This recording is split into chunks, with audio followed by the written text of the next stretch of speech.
All right. Well, it's Tuesday. I almost wanted to think that it was Monday, but it's Tuesday, and we were talking this morning about well, there were celebrations around partnership and having support and having that support to finish projects was brought up, and I was like, "Ooh, that's such a great topic."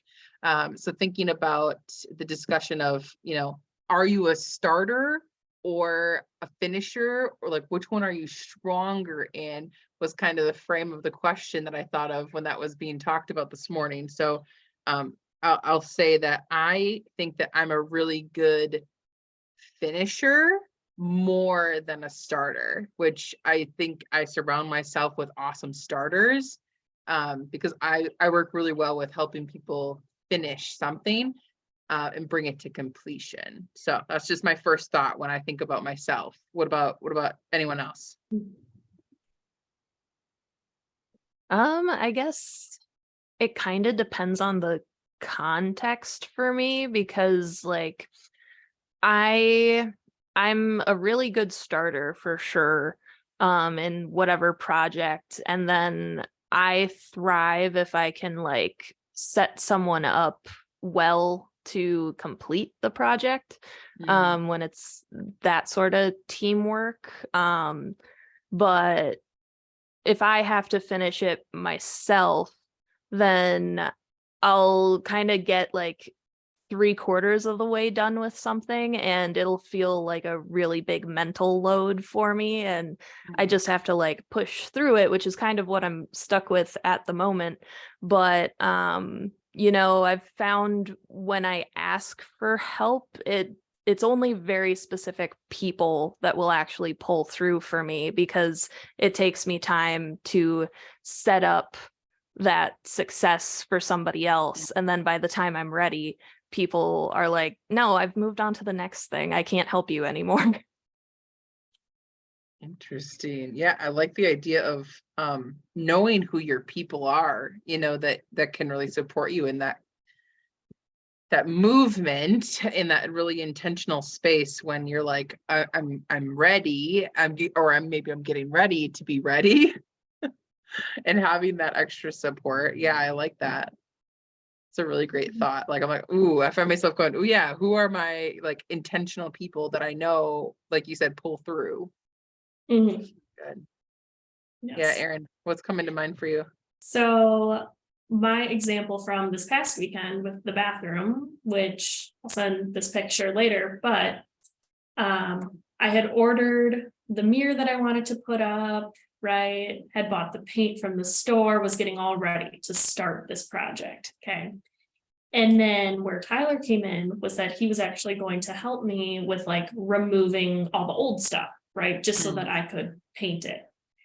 Well, you can imagine both of our surprise that when we took off the old vanity, there was this hole in the wall. So suddenly it wasn't just about me starting to paint. I could start painting, but now Tyler was like, I have to do some research and figure out what I need to fix this hole in the wall that we didn't know was there so that mm. Erin could put up the new mirror that she bought and it'd be nice and updated. So it was just reminded me of how I start the project and then he's like, this project is turning into bigger, right? And how do we work together to finish the project? So that was great. That's It was no longer just about painting. It right. was, oh, we now have this other problem that we discovered. Uh, I'm just like, isn't that how it goes though? Right? Like when Any it's house project. Yep. time and resources and the energy that goes into things, it's really, it becomes a challenge of being in that energy flow of, okay, and now realistically, what now is it going to take to be able to do it, and that kind of dance of, what step can we take to bring it to completion. And something I thought of too, Christina, when you were sharing, was about being a creative, right? Like being a creative and being like, yeah, I have these things to start, And then when like thinking about like 80% or like 3/4 of the way, and thinking about like, you know, as a creative myself, I'm like, oh yeah, like, do I lose energy around, you know, the vision, or does it get so big that it gets cloudy? Like that was something that I was just kind of thinking about as a creative person in the process of, do I bring things to completion, or do I allow myself to just say they're completed versus perfecting it, or really wanting to keep honing something? Or like the mirror example, Erin, I'm like, man, I'd just be like, put the new one up over the hole. You know, like, would I do that, or would I research how to like fix it? And those are just some of the thoughts that I had when you ladies were sharing that perspective. That's interesting. Yeah. So I'm curious. So I'm curious about that. I always like this conversation. That was something that came up in like a random draw of a question, like a opening question to get to know people. And that was really like one of them. Are you someone that starts stronger, or do you finish stronger?